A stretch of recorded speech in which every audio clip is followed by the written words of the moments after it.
All right. Well, good morning, everybody, or good morning at least here in Central Time Zone. Great to see everybody. Thanks for joining us today. Excited to do our second roundtable discussion with our ADA Education Committee here.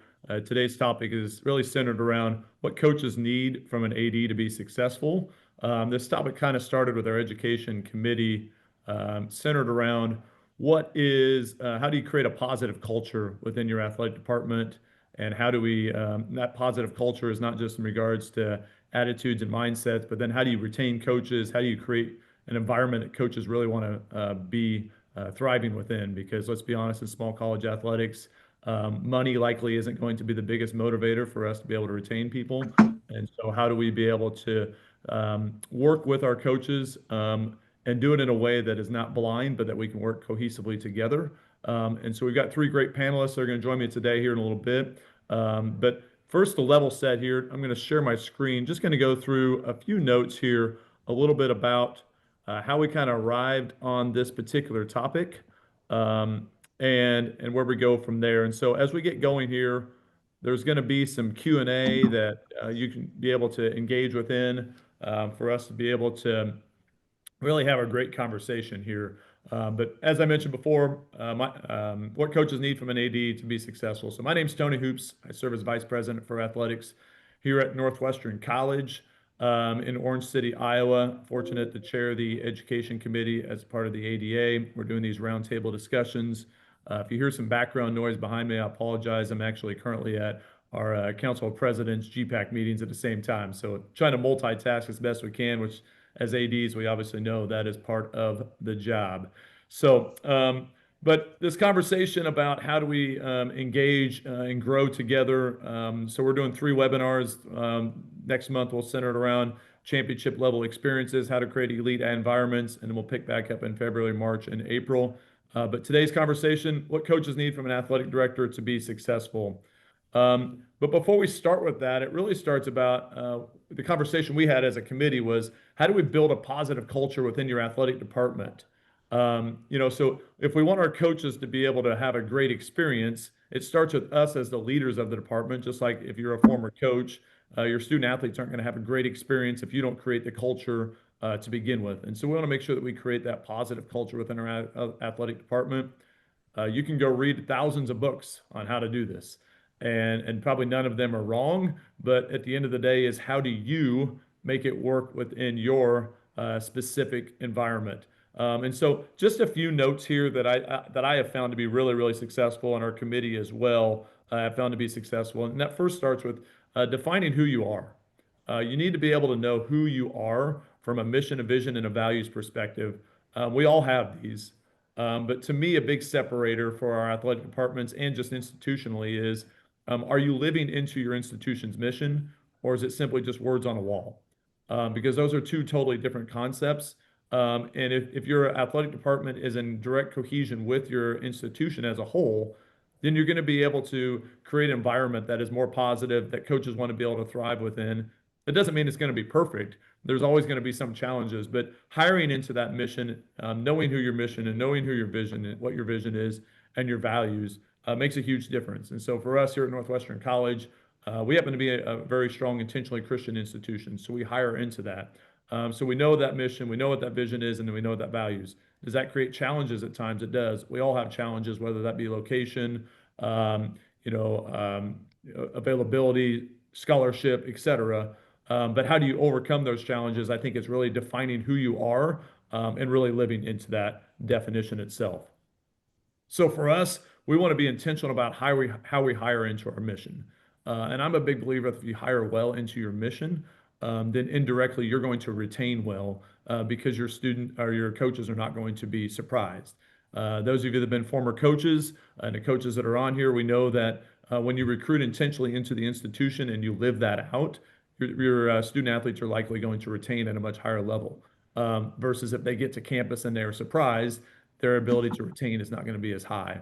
And so clearly identifying who you are, what your mission is, sometimes that means it's harder to hire.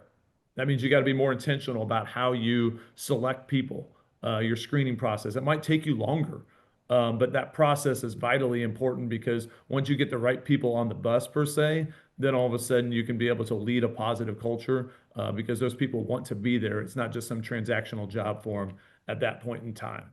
Um, Another intention would be just the intentional hiring leads to increased coach retention. I think I mentioned this already before, but if you are intentional about who you hire, I'm a firm believer then you're going to be able to intentionally retain those people as well because they know the place that they're going to, they have a desire to be there. And as a result of that, it's a lot easier to work cohesively with them and work collectively together. Um, the next one would be is just talking about creating a culture of departmental growth. And that departmental growth is, I use the phrase a lot of times, I think growth within a department is a free competitive advantage. And so our student athletes, they want to grow, right? They want to be challenged. They want to be pushed.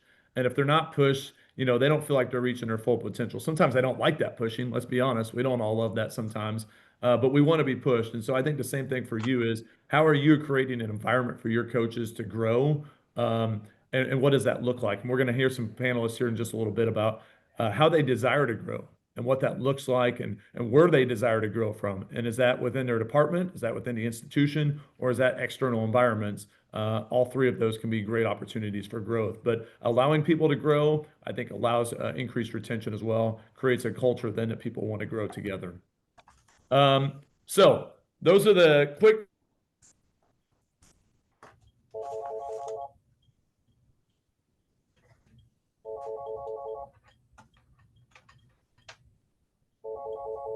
Looks like we may have lost Tony for a second here. But I think he was getting ready to go right into the panel, which is a good segue. So we'll turn it over. I guess Jessica, if you want to just introduce yourself since you're first on the screen there, we'll send it over to you to introduce yourself, and then we can go Corey next, and then round it out with Brian. Sure, yeah. My name is Jessica Pistol. I'm the head softball coach at Southern Oregon University. I have been here, I guess this would be my 11th season, and we moved here to the area 12 years ago. And yeah, I don't know. I mean, that's my introduction. I have 5 children and also just, yeah, really love being able to coach, be a wife and be a mom in a beautiful place. Great. Thanks, Jessica. Corey, we'll go to you next. Sounds good, Nick. My name's Corey Anderson. I'm the athletic director at Bushnell University, or faith-based university in beautiful Eugene, Oregon. I'm in my 21st year here at Bushnell. Kind of unique. Before I was here, I was a 10-year high school AD and basketball coach, but also have basketball coaching in my background here. My first 8 years, I sat the bench either as an assistant or the head coach on the men's side. So kind of have that combo administrative plus coaching perspective in my role here at Bushnell. Awesome. Thanks, Corey. And we'll send it over to Brian. Yeah, my name is Brian Weedy, baseball coach here at Northwestern College. Get the privilege of working with Tony every day. This is my 20th year as the baseball coach here at Northwestern. I was the pitching coach for 2 years before that, so 22nd year here as a Red Raider. Awesome. Thank you, Tony. It looks like we've got you back. We just went through intros real quick. So now that we got you back, we'll get back on track here. Thanks, Nick. Way to step in there. It wouldn't be a roundtable if we didn't have some technology problems here for sure. So we'll just continue in the progress here. So why don't we start out here with Corey? I'm going to start with you here first. Appreciate everybody doing the introductions there. But Corey, as you have transitioned from a former basketball coach now into an AD role, specific to you, what is it that you have learned serving as a former coach and now in the AD role that you would say have been most beneficial for you to see things from maybe the other side here and what you think has been most beneficial and impactful for you? Yeah, no, totally. Unique too, as I was our basketball coach, I was also our AD. So I've had 2 saddles on that horse at the same time during my coaching tenure. I think the thing that my coaches appreciate about me as an administrator is, again, I get the coach aspect of it, because coaching's hard. Coaching is frustrating. Coaching can be going your way in 1 minute, and all of a sudden you play that game and kids don't perform and you're down in the dumps. So I feel like I have a pretty unique quality, being able to have that level of relationship with my coaches, that, you know, we know as a coach, after a tough loss, sometimes you just look grumpy and you don't want to talk to anybody. And sometimes people avoid that loss like the plague. I do that too, but I also dive right into it, you know, because I know that I needed to be, as a younger coach, I needed a mentor. I needed someone there with me, because I'd be pretty upset over, you know, whatever happened on the court. And so I'm actually fairly intentional, not all my coaches. I feel like you got to get to know your coaches' personalities. But just the other day, I had a men's soccer coach, and he was really upset after a loss, and which was definitely not his normal personality.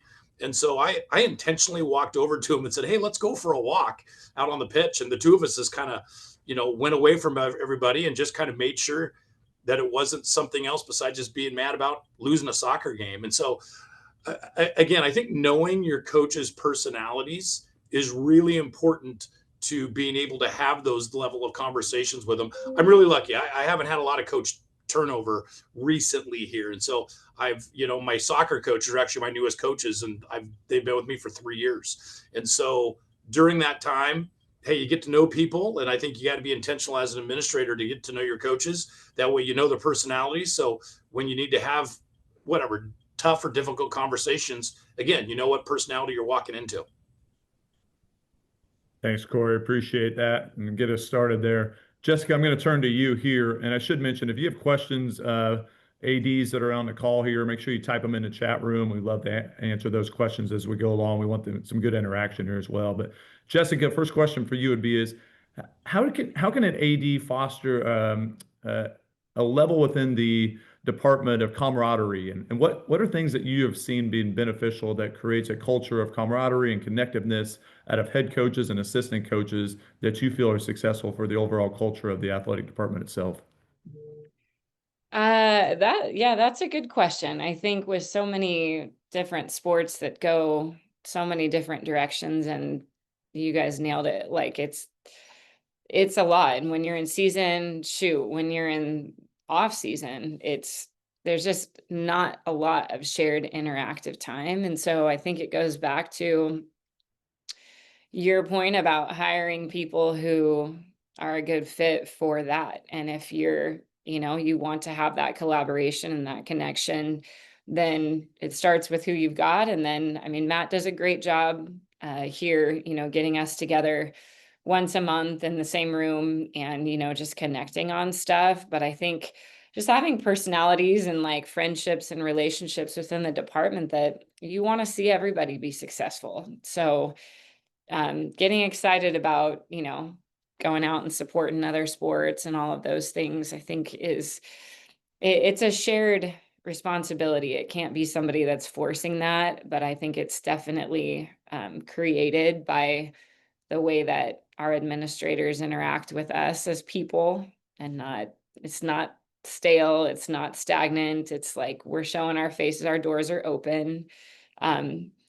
When I'm in the office, like but there's also a lot of grace with recognizing that we have life and we have other things, and we're also putting in our work that's not in the office. So I think it's finding the right people who want to build that. And we want that with our student athletes in the department too. So it's important that we're modeling that as coaches and showing up to those events and stuff as well. Yeah, Jessica, you mentioned that importance. I think you mentioned that Matt does it one time at least a month of getting everybody together. Brian, I'll kind of lead to you here then on the next question, which would be, how often do you want to hear from your AD? What do you want out of those meeting structures? From a one-on-one to a cohesive athletic department meeting, head coach meeting. This is your chance to be critical of your AD right now. Maybe you don't like our meeting structure. Here's your chance for change, Brian. So the floor is yours, man. Yeah, no. we've been doing at Northwestern, we've been doing monthly meetings pretty much ever since I've been, well, it was bi-monthly meetings for the first few years. Um, and then now it's head coaches meeting once a month, full department meeting once a month. And I think that that's pretty good. Like me personally, I could probably do more than that, but my personality is pretty connected and I like to be around people, so that's okay with me.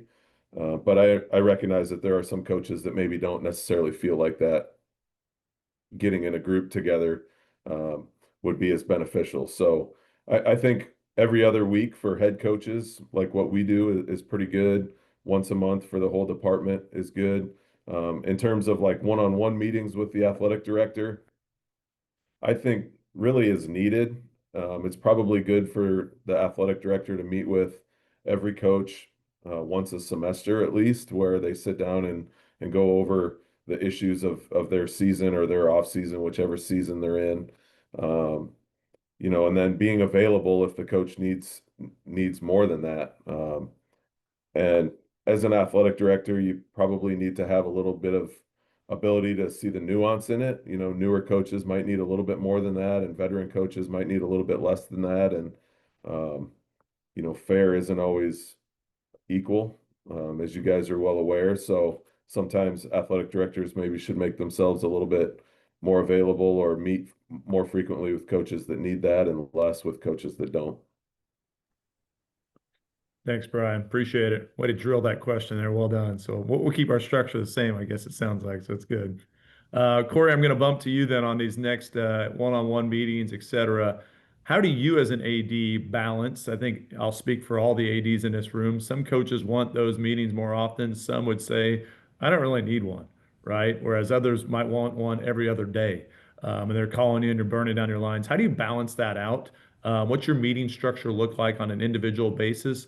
With teams? Do you have a specific plan for that? How do you go about that? I'm fascinated, but to hear more about it, Corey. Yeah. So if you're a new coach with me, normally I'm getting a one-on-one with you once every 2 weeks, just because I really need to be intentional for both them and myself. After you've been with me for a year, I'll back that off and we'll do one-on-ones once a month. And so I have 13 head coaches.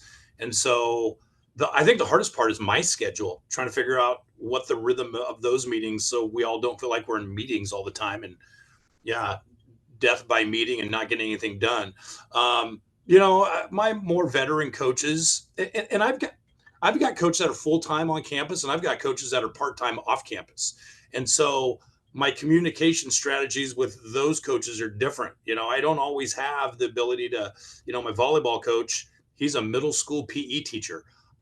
He comes in campus about 3:30 or 4 o'clock, coaches volleyball, and he wants to get back out of here.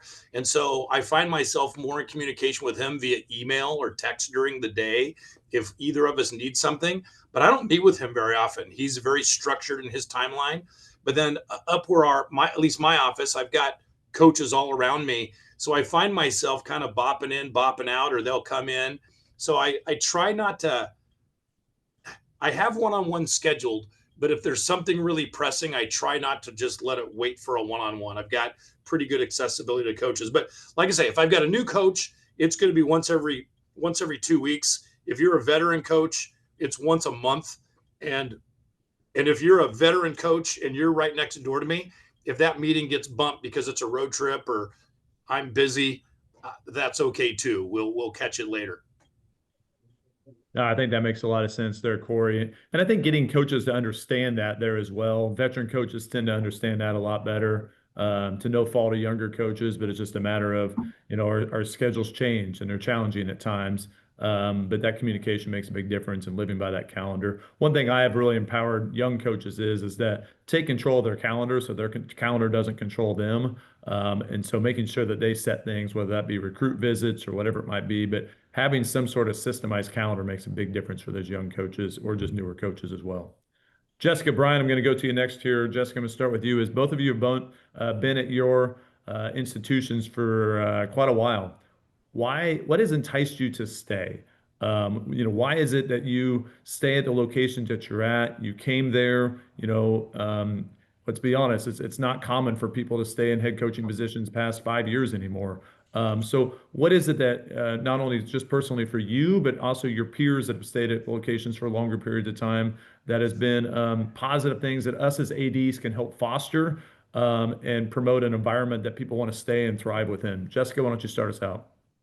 Sure. And I think my journey is a little unique in that after 5 years, I did take the job down at University of San Diego, and we moved down there, which happened to be the COVID year. And so then uniquely, it worked out that they offered me my job back here, and it was a very unique situation. But that's so second time around, this is my sixth year, kind of the second time around. But I think even speaking to that, I've coached at all different levels, and so there is construction going on right outside this door. So if like you're hearing tractors and things, that's real. But I think for me, I've coached at all different levels, and it's like my goals in coaching have never been about um trying to coach at the highest level possible. I really like, I guess, perception wise, it is my goal to coach these women to the highest level that we possibly can. And I think that you can do that where you're at. And we've learned, having 5 kids and having an amazing husband that, he's had to work this whole time too. So we both work. It's crazy. And we just were unwilling to sacrifice things that we know that we will have here, even if the paycheck isn't as high, even if it's not the Division I level. That just isn't who that's just not important to me and to our family. So I think and to your point, there are a lot of coaches. I'm not the coach who's been here the longest. There's a couple other coaches who have been there longer than I have. And it's the quality of life, and it's the ability to have, an AD and administration who says, what do you need? Like, how's life going? Like our meetings that are once a month, and we mostly meet once a month, but yeah, there's times where we're on the road or he's on the road. But it's like, we meet whether like there's stuff to talk about or not, because he's like, how's your family? Like, I mean, that's important. We have a friendship, like there's a relationship goes beyond a coach and an AD. And so I think that part feels like it's home. And so I don't know, I guess that's me. I know everybody's different. My coaching journey starting out, this isn't what I thought or planned to be doing. So it really has to be a quality piece. Like we just are not going to sacrifice the family part, even though we already feel like there's a lot of that does happen. We have to get creative, and there's just so much support here, and support to do things the way that I think the places it hasn't worked out for me. And before we landed at SOU, we were moving every 2 years, at least. It was 1 or 2 years. And so when Matt offered me the job, he said, we want you to be our softball coach, but we want you to stay. And I was like, well, like I can give you like now, like I'm a now person. And I think that part, like he meets that, like he's not expecting us to be here. And he wants, if my goal would have been to go and to, coach at a higher level, I mean, he was 100% in support of that and wanting us to, be successful in what we were wanting to do. So I think feeling that and knowing that in all aspects, the relationship is just a lot deeper than a coach and an AD. Like this is a family that cares about each other, and our families are welcome around here. So that part also has been important with young kids growing up. Yeah, I think that's an advantage definitely of being in a small college. Brian, I'm going to go to you once again. Though, if you want to put any questions in the chat, please do so. We can ask any of those questions to our panelists. But Weedy, how would you answer that question there? Yeah, so 22 years in Orange City. I'm not a Northwestern grad. So, I came here not really knowing a lot about Northwestern, and My wife and I have 3 kids, and Orange City is a great place to raise a family. Tony is my 5th athletic director that I've worked for, so it's not the athletic director that necessarily keeps a guy at a place or keeps a coach at a place. But our president's been here since 2008, and he's super supportive and does a really good job of taking care of the athletic department. So in the athletic department, there's a few other coaches that have been here about the same amount of time as I have that I'm really good friends with, and we've kind of shared life together with our kids being the same age. And I think when you feel supported, it's a great place for your family to be. It's hard to leave a place like that. And some of you guys potentially can't control that a little bit because of the area that your school's in or the area around your schools, but you can sure do a good job of making sure that the coaches feel supported, and that they have people around them that care for them. It's hard to leave people that love you. That's a great point there, Brian. And I think that's for all of us from an AD perspective, there is showing that care and appreciation to our coaches. We know we can't always do that through monetary means. And so I think in many cases do your coaches know that you have their back? And are you willing to go to bat for them? Even if that means you can't give them what they want all the time, but are you transparent and honest with them through that process, and being proactive and forward thinking in those processes there as well. But we all know leadership matters, and stability of coaching leads to stability of players within your programs. And Brian, you mentioned you've worked for 5 different ADs, but that leadership at the top from the presidential perspective really matters there too. And so if we can provide that, if your president can provide that, that stability as an institution makes a big difference. Corey, anything you wanted to add to that one? Yeah, relationships is huge, and I think that's what keeps me here. I think a lot of our coaches, again, Tony, you just said it, no one's getting rich, working at a small college. But our coaches relationally, they enjoy being here. I don't want to say they always enjoy working for me, but they enjoy being at Bushnell, like Bushnell. And we too have a similar president. We have a president that really gets athletics. He's on his 15th year here. And that makes my life easier too. I don't have to go and explain to him about the game, whether it's been good or bad. And he'll travel. It's awesome. Like we'll have a volleyball team over in Idaho, and he'll drive over there. He always tries to combine his trips with meeting with alumni or donors or whatever it is, or trustees. But he takes a look. He probably goes to more away games. He goes to more away games than I do, and so it's pretty awesome. Then he keeps me abreast. He's shooting me a text or calling me about, man, you should have seen, Samantha play, or, whoever it was. And so but relationally, I think that's really, really important. And I'm just a conduit. I try to be a conduit with my coaches, to our admin, or I just try to, be, or coaches to coaches, because again, I've got coaches that aren't on campus very much because they're an off campus full time. And so I'm trying to encourage them to get to games and experience other people's successes. I think that's always really good. We've got this coming Monday, we're hosting a big coaches meeting. We've got an alumni that's one of our trustees that's in town from North Carolina, and he's a former head coach here at Gonzaga in the WNBA, and his personality is just dynamic. So I've got a coaches meeting with him that I've scheduled for Monday because we've got trustee meetings and he's in town. So I think just being intentional with fostering relationships is, really important. Yeah, I think that, we've all been through the highs and lows of seasons as coaches, and, not every season always goes the way that we want.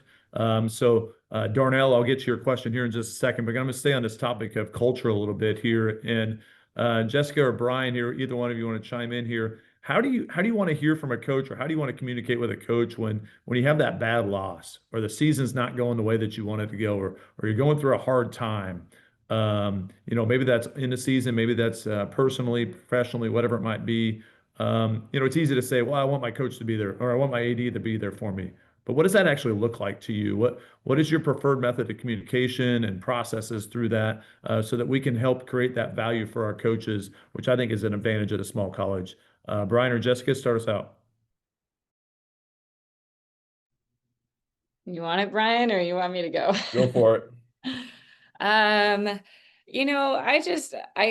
think it just goes back to knowing your coaches, and honestly, I think one of the things that ties this question and the last question together is one thing that has allowed us to be here and to feel like I'm continuing to grow every year is the autonomy that we have to run our program, and the autonomy and the trust that Matt has, that I know he has in me to make decisions on a daily basis. He's not a micromanager, and that fits really well with me. And I've had some great ADs, like it's not a comparison thing, but for me, it feels like I don't have the answer when people are like, what, explain this. How'd you do this? How about that? It's like, I don't know. We face the challenges. We try to meet the moment and make those decisions on a daily basis. And if a season's not going well, or we came off of a really tough weekend, we're already, trying to figure out like what on earth needs to change here? Like, what adjustments do we need to make? We're lifelining the people that we know that can bring a superpower or whatever. But I think just that freedom that he's like, what do you need? All right, how you doing, sister? Like that's the way that he checks in, at least for me. And I know that every coach needs something different, even in those monthly meetings. If it's a 10-minute face to face and we have nothing more, like we've connected for 10 minutes, and that piece, I don't know. He's kind of like, well, what do you think? What do you think? What are you going to do? And I'll talk through something with him, and he's like, all right, let me know if you need help. And like, that's kind of it, because that's the way I'm wired, and that works for me. And I bet he probably does that similarly with the other coaches. And I bet he's a little more, hands-on in terms of giving them some good, ideas and direction. So I think just knowing your coaches and knowing what they need, and it takes time to get to know them. So you got to take the time to do it. Which I would agree. And I think that comes back to like how you hire, because if you don't know who you're hiring, then all of a sudden you can be surprised when you're trying to lead that person as well. So being really intentional about the hiring processes and the great questions that you ask makes a big difference there too. Brian, what else you want to add to that? No, I think that's a really good answer. Obviously, it comes down to knowing what you have, knowing what your coaches can handle. Just like athletes on our team, there are guys on our team that will fail that we know they're going to be fine. Like they can handle it. They're going to put the work in. Coaches that have proven that probably don't need much attention. So there's definitely some nuance with it. The hard part as an AD is, what I would think where that coach is in that hard season. Like, is this something that the AD needs to evaluate? Hey, you're having a hard season because of this, and things need to change. Like, that's a different conversation than, a trusted coach that has a ton of respect on the campus or whatever, that's going through a hard season. Those type of coaches, I think they just need to know that they're trusted, that, keep plugging away. But coaches that are maybe on shaky ground, those are different conversations, and, that's a whole different topic, I guess. I think that's a really good point there, Brian. And just transparently, Brian and I have had some pretty good conversations over the past year where, he went through the loss of a student assistant coach of his this past year, and how we went through a difficult season through that. And, he had a fairly successful year, but those direct conversations, I'm not saying I did everything perfect for Brian, but, there's times where Brian would text me at 3:30, 4 in the morning. And he just, it doesn't mean I was responding then, but to know that it's okay and that he can communicate there too. Feel like I'm frozen again here. Nope, you're good. All right, I'm good. Okay. Darnell, I'm going to go with your question here. I always know Darnell's going to bring a good question for sure. So what metrics or tools do you use to assess culture over time, such as the Champions of Character scorecard or other assessments? Corey, Mr. Champion of Character, why don't you tell us a little bit of insight here on what metrics do you use to assess your culture over time? It doesn't necessarily have to be that Champions of Character scorecard, but I'd be interested to hear your perspective on this. Yeah, I may not have a great answer on this. I use our associate AD, Sarah Freeman. Regan's laughing because if something's going sideways, she'll be the first one to tell me. Yeah, boy, I'm not a big metrics guy, so again, I'm not going to have a great answer. I'll go through and look at our scorecard, and that kind of thing doesn't float my boat though. So I don't use it very well, or probably how it's designed to. Honestly, again, I'll just go back to relationships. If someone's not happy, I try to dig in and figure out why. Is it a personal thing? Is it a professional thing? If it's a professional thing, how can I help? Or how can I back away to help? If it's a personal thing, I might have a conversation, but and I try to be a mentor at some point, but at the end of the day too, I try not to manage everyone's life. But yeah, I think right now, how we are judging things is we're looking at our team grades, where are we at from team GPAs, and looking at, we have chapel. So where's our chapel attendance out per team? I'm looking at our community service hours. Are all of our teams and coaches participating, and they're doing so because they want to, not because anyone's telling them to, so I'm looking at that kind of thing. So they're fitting into the mission of our university as a coach, but also as a program. We all know there's nothing better than your best teams representing your university really, really well. I've had teams in the past that are really good, and they show out on the court and they don't represent the university well. And I find myself on the sideline, sort of clapping when they're doing good, but I'm like, oh my goodness, I wish these guys would go to class, or I wish I don't have to deal with them and their shenanigans off campus, but then they keep winning basketball games. So I love it when we have teams hitting kind of that triathlete model for us. And that triathlete model is, the academic side, the athletic side, and the character side. When I got teams and coaches hitting that, my life's pretty easy. But we all know we deal with humans, so left turns happen. Thanks, Corey. Appreciate it. Darnell, one thing I would add to that there then too is giving the ability of people around you that you trust to be honest with you. To me, I think that's one of the best ways to assess your culture, which is not just saying, asking the question of, oh, how we doing, et cetera, where people are going to just tell you what you want to hear, but actually giving them permission to tell you the truth, I think makes a huge difference in being intentional about that. And sometimes that might be me asking, Brian Weedy serves on our athletic leadership team. And so what is it that Brian, give me the perspective of our coaches on this right now. Don't tell me what I want to hear. Tell me what we need to hear so that we can actually get something done with that. I think that makes a big difference there too. Brian, I'm going to go to you next here. You've baseball coach, you've got whatever 67 players in your program. Roster sizes across the NAIA have increased at a lot of schools. How can we support coaches in a best way as roster sizes have grown? What do you need from an AD in that perspective? Yeah, I think the biggest thing is just being able to help get the help that we need to coach those athletes in a fair and good way that's healthy.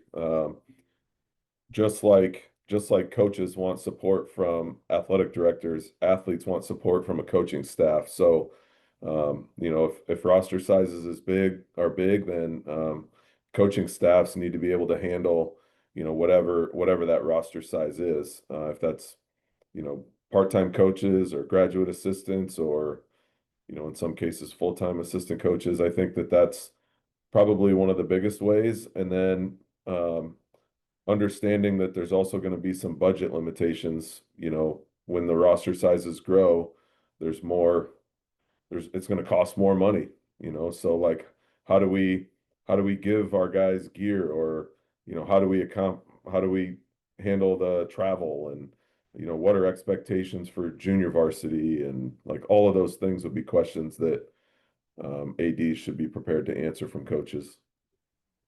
Yeah, I think you're 100% right there. We all love that student enrollment, right? And that tuition revenue that comes from that. But we know that comes with an expense.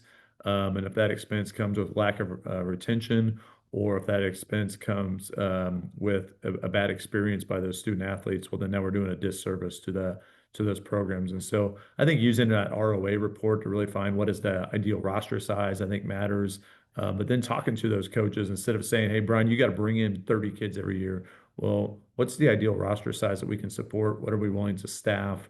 And having that conversation cohesively together to get them to understand, hey, this is a business after all, right? We have to be able to make some money here, or otherwise we all want to pay a raise, but that doesn't exist if we don't have that enrollment revenue. But at the same time, hearing their concerns and going through that process. And so I would just say working with your coach cohesively instead of telling your coach what they're going to do. I think those are two totally different things. It might be at some point in time you tell them a number that they may not like, but they at least heard their voice as opposed to going the a different way. Jessica, a question I have for you. I got two questions left here. One, Jessica, how do you want to be evaluated? What processes have you seen? You've worked at some different schools. Do you like to be evaluated right at the end of your season? Do you like to be evaluated in the middle of the summer? Is it an ongoing thing? What do you need from an AD? Tools and metrics that you've seen be successful from an evaluation process. Yeah, that's a great question because I don't I mean, I guess I have to be honest. It's kind of there isn't like a straight up metric like report card thing that we're sitting there talking about. I mean, I guess similarly to how I would evaluate my players, and there's a different evaluation that happens in the fall for us where we're right now in the process of earning our Hawks. And so not a player on our team has their Hawk. And so, but that evaluation comes from each other. So they can only be selected and nominated for their Hawk by a teammate or by a coach. And then they have to also have that, just the backup. They have to have the rest of the team or the rest of the coaches like, yeah, I believe they've earned their Hawk. And I think similarly, with my administration, I think that process, there's categories and what that looks like, attention to detail, for us, it looks like it looks, in our program and the things that we're focusing on in terms of the character stuff.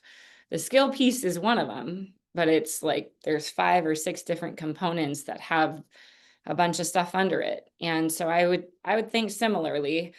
When I got hired, Matt's question to me was like, well, what should I expect from you? And that was really hard for me to answer, except it also felt pretty simple. I just was like, well, you should expect me to win.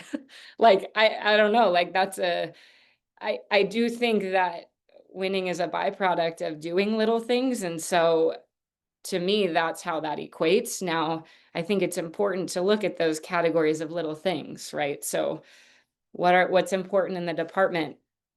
How are you reaching these little things and talking through that? I mean, I think that's what those monthly meetings are able to like give background to. Hey, where are we at here? All right, let's shift a little bit of focus in that area.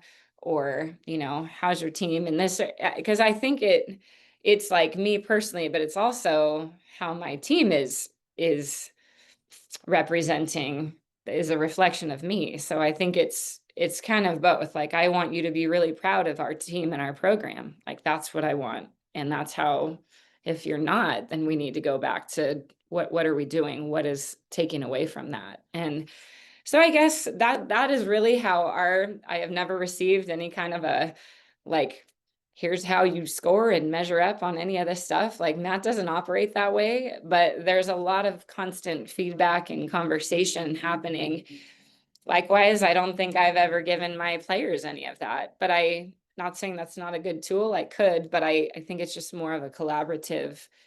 Where are we at right now? What are we doing well? What do we need to be better at? And kind of navigate and work from there. And at the end of a season, we can look back on those things and how did that work out for us? What do we want to shift and look at for next year? So I that's not a great answer. Probably one that y'all don't, it's not, but it is how it works. And I think that really helps me just have that collaborative relationship with him and with my players alike. I think you nailed it there, Jessica. And I think the phrase you used there is collaboration. we can have all the greatest forms in the world and put them on paper and do all this great stuff, but in the end, like that's a ranking tool to measure collaboration. And you do it with your players all the time. If your players are surprised by something, that means you probably didn't collaborate well with them and communicate well with them. And the same thing would go then for us as ADs. If our coaches are surprised by something we say at the end of the year, well, then we probably didn't do a great job of leading them throughout the year as well. And so, yeah, there's time and place for forms, and we got to fill those forms out for HR and check the box, if you will. But that form shouldn't be something on paper that we didn't discuss in person. And that shouldn't just be at the end of the year. That should be ongoing throughout the year. And so I think you nailed it there. And in regards to you want to be, I think what I heard you say, Jessica, is you want to be able to be led from a standpoint of evaluation the same way you want to lead your players, which is intentionality through communication that's honest and transparent throughout the year. So I appreciate that. All right, last question for our coaches, and then Corey, I'll let you go at the very end here. Would be is how do you desire to grow? Right? I think great leaders always have this desire to continue to grow. And that doesn't necessarily mean growth, meaning moving up. That growth just means how do I continue to get better? We know that, if we just stay stagnant, I'm looking at Jessica's wall there, those 4 national championships didn't happen by accident. And that, one of the hardest things to do is to sustain excellence. And so how do you continue to grow and sustain that excellence? And how can we as ADs promote that internally, externally, give you the opportunities to grow? Weedy, I'm going to put you on the spot. Why don't you start us out? Yeah, so there's a couple different ways I think coaches grow. One is through their National Coaches Association. On the baseball side of things, we have a great convention where there's a ton of learning and ideas from coaches at all different levels, from Major League Baseball down to high school coaches. I think that that's a really good way for coaches to maybe get challenged in the way that they think about the game and think about how they coach and all different aspects of it. Another way is like reading groups, reading books. Having coaches go through books that really can be impactful for the way that they lead or the way that they coach. That's something that we've done here in the past that I think has been pretty beneficial. Just like athletes, coaches also maybe sometimes don't like doing things that can be beneficial for them. But sometimes we know that it can be really good for us to do something we don't want to do. And so I think, those book clubs are pretty inexpensive. Having speakers come to your campus can be a pretty inexpensive way to challenge the way that your coaches are thinking. But yeah, being open-minded to hear other people's thoughts, not that you change everything, but who you're surrounded by and who you hear from makes a big difference in that. Thanks, Brian. Jessica, anything you want to add to that? Or Corey, go ahead first. Yeah, I think Brian hit that perfectly, and there's no difference between the AD and the coach. I think being involved with other ADs and mentors and relationships and having someone to ask questions to, I think obviously with our Athletic Directors Association, Brian mentioned Coaches Association. I know I always encourage our coaches to, continue reading and be a part of something that's just not Bushnell as far as, their relationships go with coaches and coaches associations. I think being motivated, it's easy to say, hey, I'm one of those guys. I've been here for 20 years. It's easy to say, oh yeah, I know everything, blah, blah, blah. No, you got to keep reading, keep having conversations, keep challenging yourself. I think communicating with, your supervisor, letting them know, hey, these are my goals this year, things I want to try to accomplish within the department. And so that way there's somebody there kind of eyeballing you somewhat. So I think the biggest thing, at least for ADs, and again, I'm going to point to Regan over here on one of the Zooms, is she's my butt. We've spent a lot of hours on the phone, which I'm sure there's other faces on here and other ADs that say that about Regan. But finding a mentor within your profession, whether it's a couple of them or one, but yeah, Regan and I, we're on the phone a lot together. Whether unfortunately, a lot of times it's because something bad's going on. But having someone to talk things through with, like, that's huge for professional growth. Don't try to do everything in your, in your tunnel. Try to get out there and get someone else's, professional viewpoint on how would you handle this. And you may not agree with them, but at least it'll help your brain expand on your thinking. I couldn't agree more there, Corey. One of the things that I love the most about being an AD, and it was different a little bit as a coach, I felt like, but the camaraderie amongst other ADs is at a really high level. And so I'm not a super smart person, but I know a lot of smart people around me who can make me a lot smarter, and picking up the phone and having those conversations to grow and ask questions about. That's why we started these roundtables. Let's be honest. That's why we did a strategic plan with the ADA, is how do we grow together? That's the purpose of this association, that we're only as effective as we are together, because we do need to, because when we all grow together, the NAIA grows, and that's a win-win for everybody at that point in time, which makes a big difference. So, Jessica, final words of growth to bring us home. What do you got? I mean, I would agree with all of that, but I think one of the ways when I think back about how I've grown the most over each year, whether it ends in a championship or not, is like, that's really great. And, at the end of even a great year, and then it starts back over again and you're at the bottom, in September. And I think for me, listening to my players has been something that I've like gained a lot from, because, I mean, I've been a head coach since I was 22, and it's not about being their friends. It's not about like compromising that line of like, hey, I know I still have to make tough decisions here.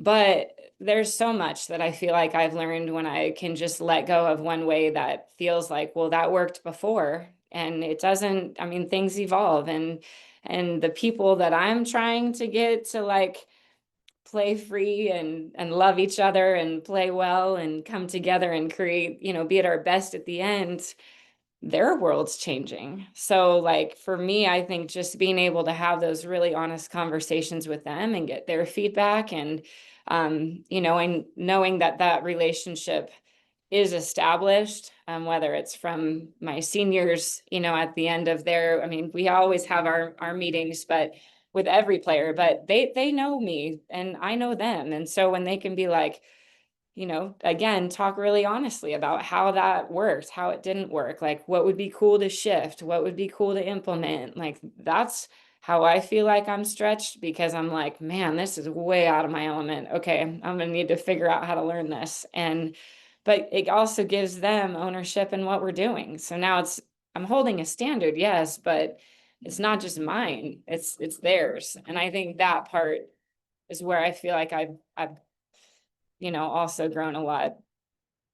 So Well, thanks so much there, Jessica. Great words. And I think, yeah, listening to our players, at the end of the day, that's our student athletes are our why. It's why we all have a job. It's why we all do what we do.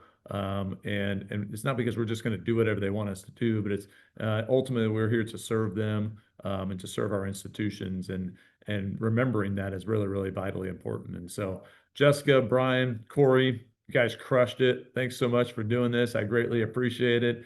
Great conversation.